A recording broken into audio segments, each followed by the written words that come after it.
Que el Señor esté con todos ustedes. Lectura del Santo Evangelio según San Mateo.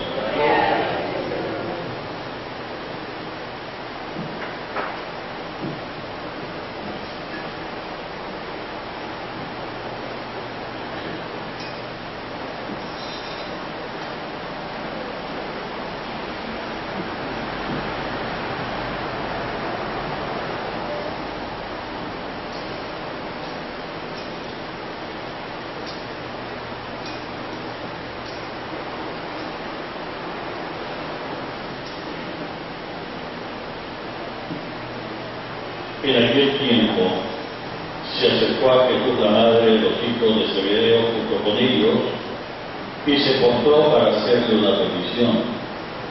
Él le preguntó: ¿qué deseas?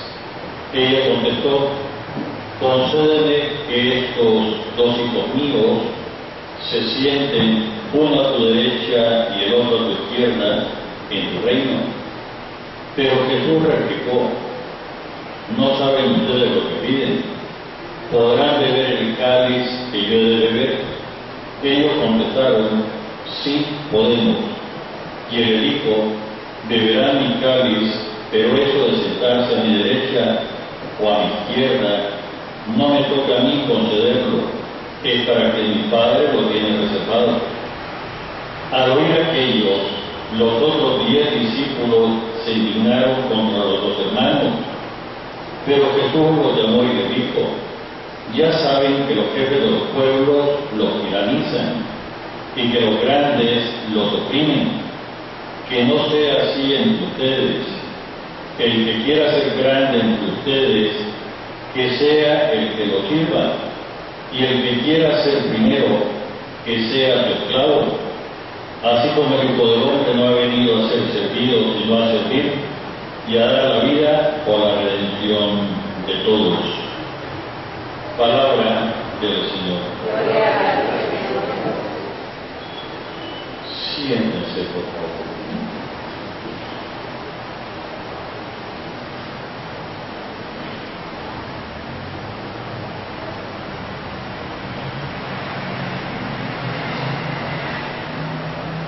Muy queridos hijos, al inicio decíamos que hoy es día de fiesta y debería ser de gran alegría para la ciudad de León. Hoy está celebrando su onomástico.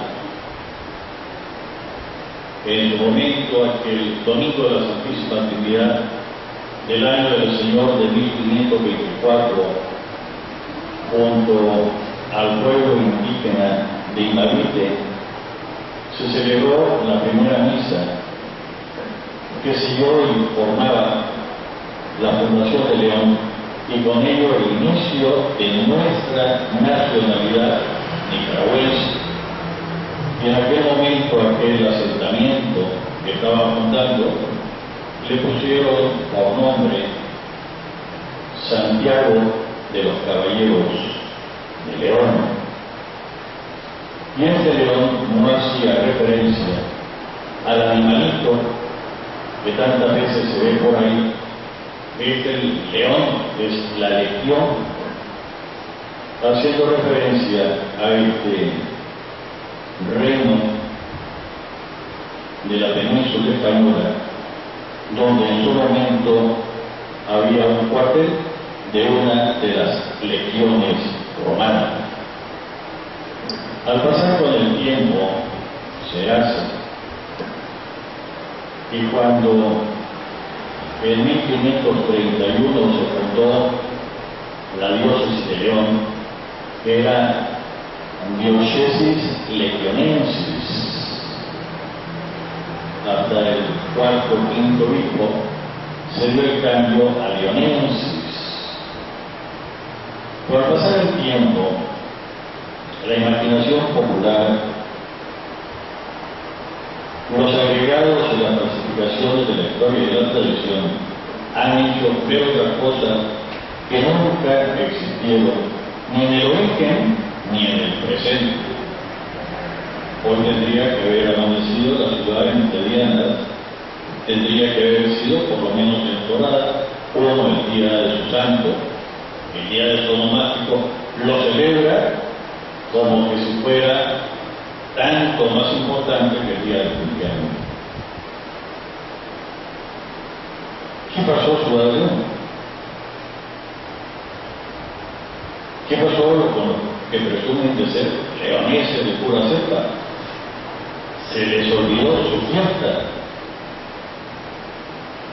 en el nombre, o peor aún, creyendo que el nombre de la ciudad es distinto, y algunos repiten esta relación que tuvo que hacer Pino López para que rimara poéticamente de León Santiago de los Caballeros, pero no, Santiago de los Caballeros de León. ¿Qué pasó? ¿Qué pasó?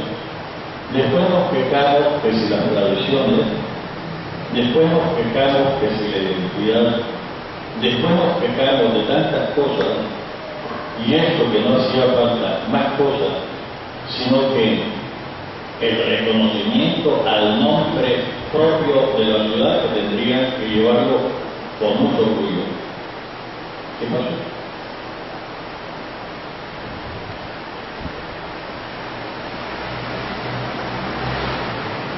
Y aquí no le pueden echar la culpa ni al gobierno central, ni al gobierno municipal, ni al calor, ni al frío, sino, por qué no decirlo, a este alejamiento práctico del vivir cristiano. ¿Y cuánto, cuando van a celebrar su cumpleaños o su santo, lo primero que piensan es en la borrachera, con la comida? Y qué pocos le agradecen al Señor el regalo de la existencia. Como estamos pensando en algo que tiene que ser muy propio, tendría que nacer del tuétano mismo, de la legionidad.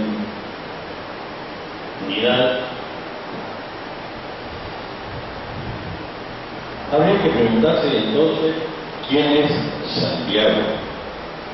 Santiago, apóstol. Ese don Agarrón que hoy va a detallar.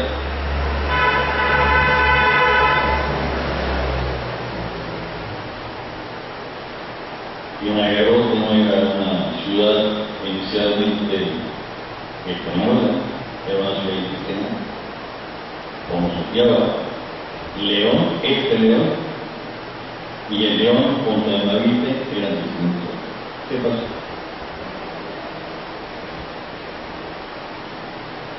¿Quién era Santiago apóstol? El hermano de Juan.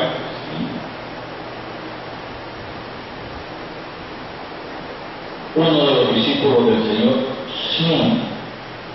Escogido por el Señor, sí. Pero en este bellísimo Evangelio de hoy, de San Mateo, capítulo 20, del verso del 20 al 28, nos encontramos a Santiago con su hermano maquinando por conseguir un huesito en lo que ellos pensaban el gobierno que iba a inaugurar Jesucristo. Y no tienen inconveniente de usar como comodín a la mamá de ellos.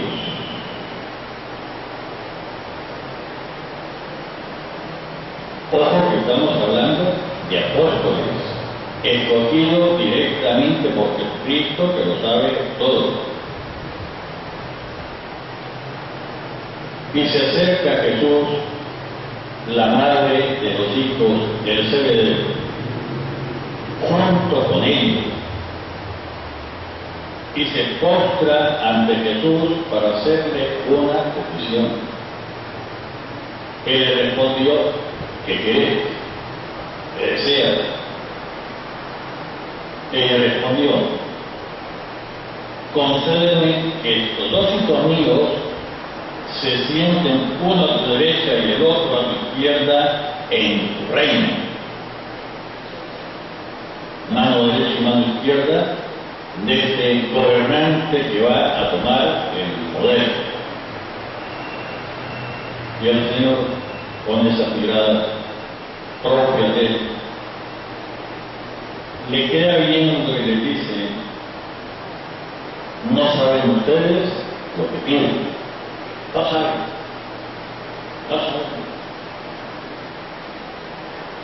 Podrán beber el cáliz que yo voy a beber, la prueba que voy a pasar. Y entre golilleros presumidos y sin saber lo que están diciendo, le contestaron: sí podemos.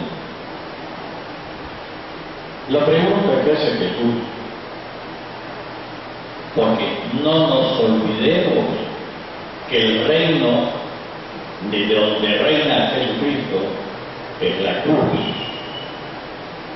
y la corona que utiliza como distintivo real es una corona de espinas. Y quien estuvo a su derecha o a su izquierda, según la tradición, dimas y gestas. ¿Qué tal si el Señor le hubiera concedido a María de Zebedeo, mamá de Santiago y Juan, que reinara a su derecha o a su izquierda, es decir, que ocuparan el lugar que ocuparon en su momento dimas y gestas, el juez y el galardón, y reinara desde la cruz? ¿O no es esa el trono real de Jesucristo? ¿No es en ese lugar donde es vencido total, completa y absolutamente el demonio, no por la divinidad, sino por la humanidad de Jesucristo?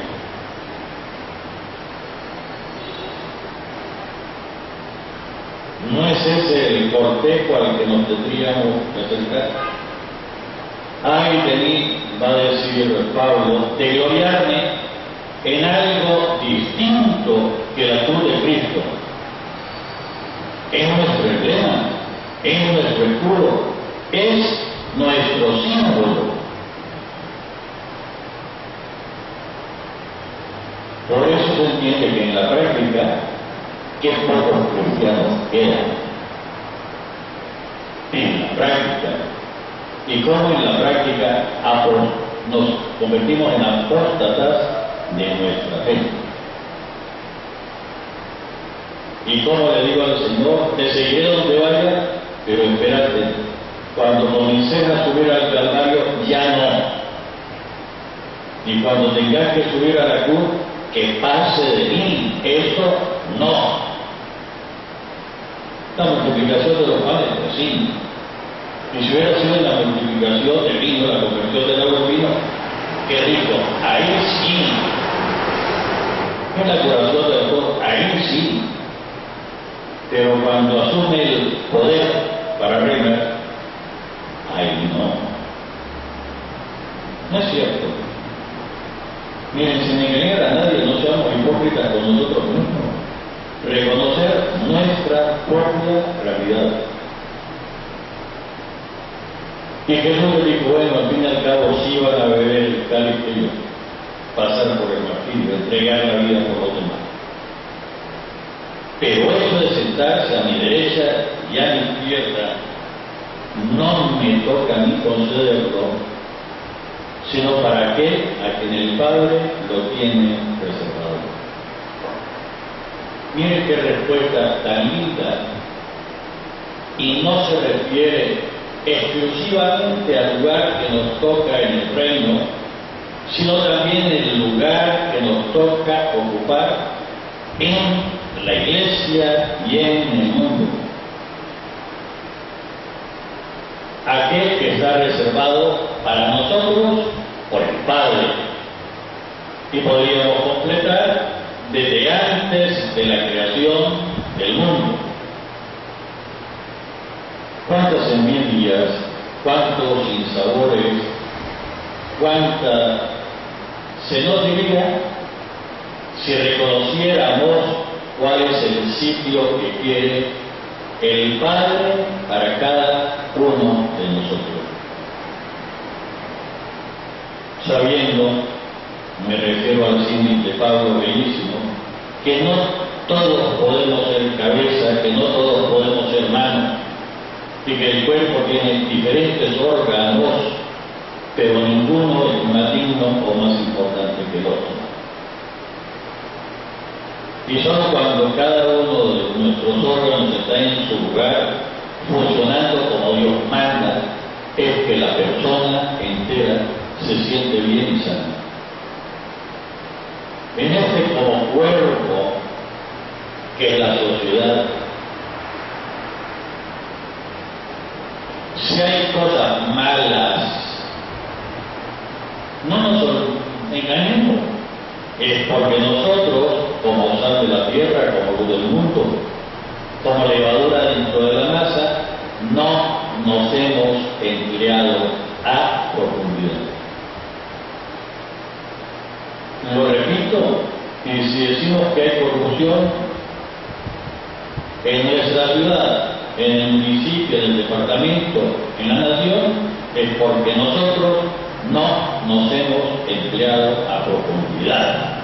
Como sal, que no solo evita que las cosas se corrompan, se pudran, sino además que le da el suave sabor de Cristo al entorno. Y si León no lo tiene, es porque no nos hemos sabido emplear. Una de las cosas hubiera sido celebrar con dignidad su onomástico.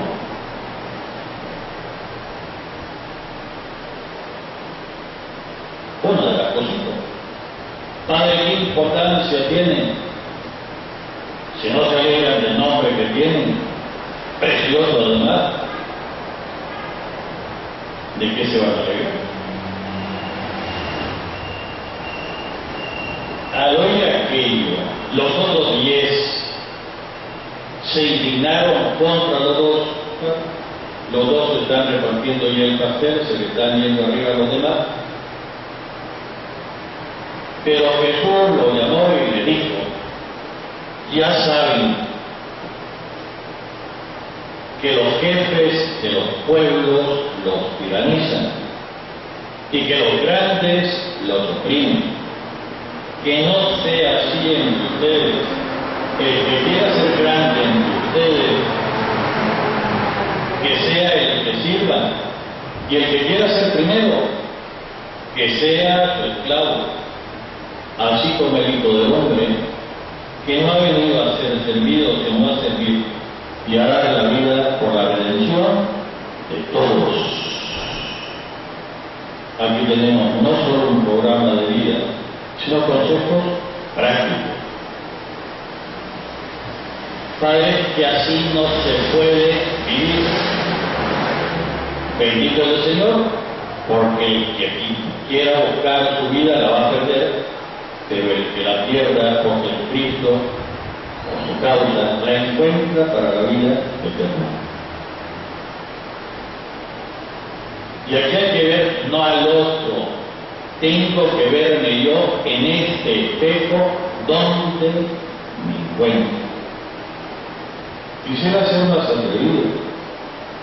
Tantas veces porque hay que quejarse, y entre más me quejo de los otros, así quito la responsabilidad, me engaño, que tengo yo mismo, y la culpa tantas veces. Que Jesús, que Dios, además de ser hombre, que lo sabía todo, no podía haberse escogido como ayudante 12 ángeles en vez de 12 personas. Sí. Y no podría haber escogido gente más educada que no fuera tan ambiciosa. Sí.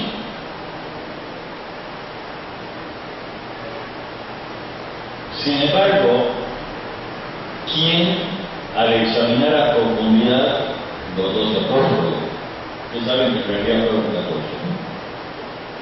cuando el Iscariotes se suicida, escogen a Matías para sustituirlo, que queda el número 12, pero viene a ser el número 13, y Pablo que reclama que es apóstol. De estas 14 personas, ¿quién no podrá identificarse con unos o con nosotros? No es lo bueno, sino es lo malo.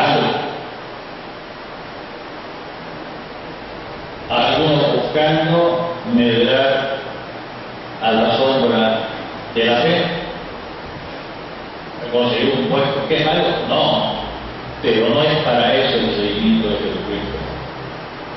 No es para eso el apostolado. Y entonces, ¿por qué el Señor, que todo lo sabe, quiere dejarnos ejemplos concretos, que no es el cantante lo importante, sino la canción? Lo repito, que no es el recipiente, sino el contenido lo que salga. Que no es la botella lo que deseamos, sino el líquido que tiene la botella. Y cuando tantas veces neciamente es que el cura es así, es que el cura es allá, es que si no fuera el cura yo sería diferente, me privo de la salvación por algo que al fin y al cabo es bastante secundario.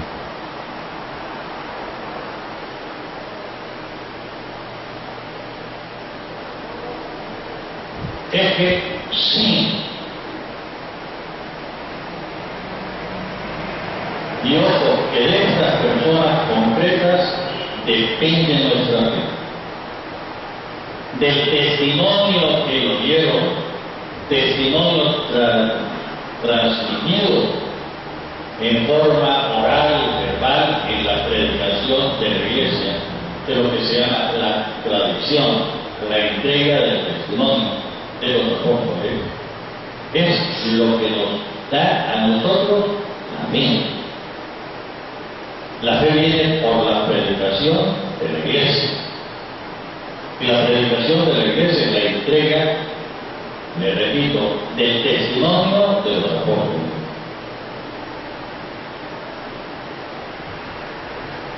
Padre, pero es que cosa tuya.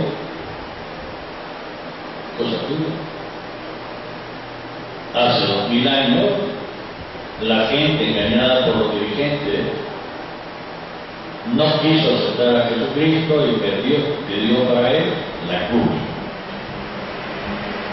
Y quitándole la responsabilidad a Pilato, exclamó que su sangre caiga sobre nosotros y sobre nuestros hijos. Nos hacemos responsables de la muerte de esta persona.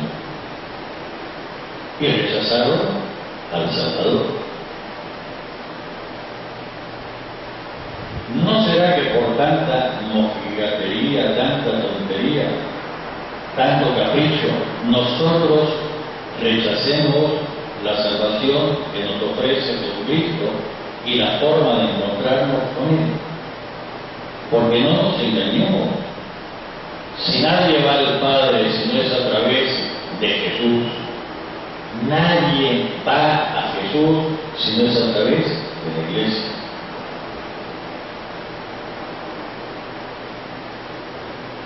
Cristo es la cabeza invisible de la Iglesia. Nadie va a Jesucristo si no es a través de la Iglesia. No de los templos, de la Iglesia, de este cuerpo místico que somos nosotros, en concreto. Y esto, viendo, llegó a comprender el grupo de los 12. Por eso en esta bellísima primera lectura de Pablo, segunda carta de Pablo a los Corintios, capítulo 4, verso del 7 al 15. Hermanos, llevamos este tesoro en vasijas de barro, no es cristal de Bohemia, ni es de Murano. El tesoro lo llevamos en vasijas de barro. El barro somos nosotros, el tesoro es Jesucristo.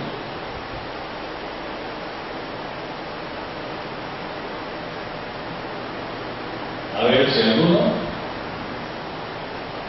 al ver una catamal, diga que con esa envoltura no puede haber nada bueno dentro y que rechaza una catamal por la envoltura.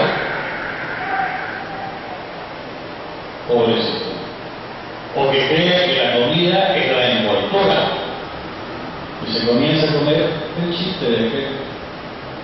Y se comienza a comer la azúcar de plátano. A ver si en la vida de la iglesia nos quedamos con la envoltura, con la azúcar de plátano que envuelve el nacatamal, cuando es interesante, es importante, es necesario para que se cocine. Pero no es la comida es lo que está dentro.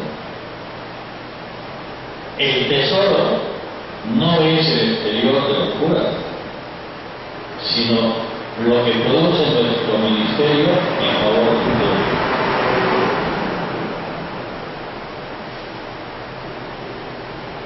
Llevamos este tesoro en vasijas de barro para que se vea esta fuerza tan extraordinaria, que esta fuerza tan extraordinaria proviene de Dios y no de nosotros mismos. Por eso,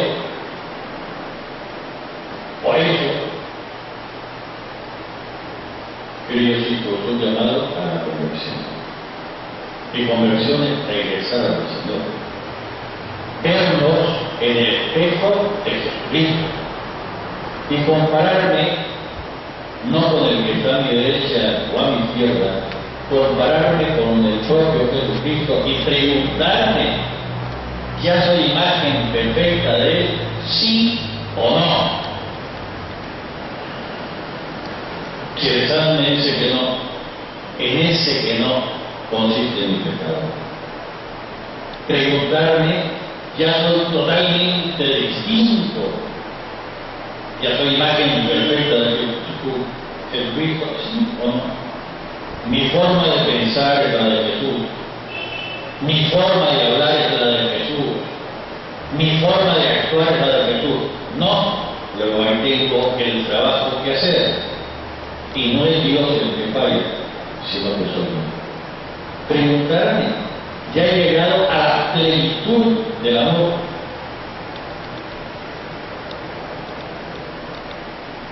Y quisiera terminar con las palabras de Juan.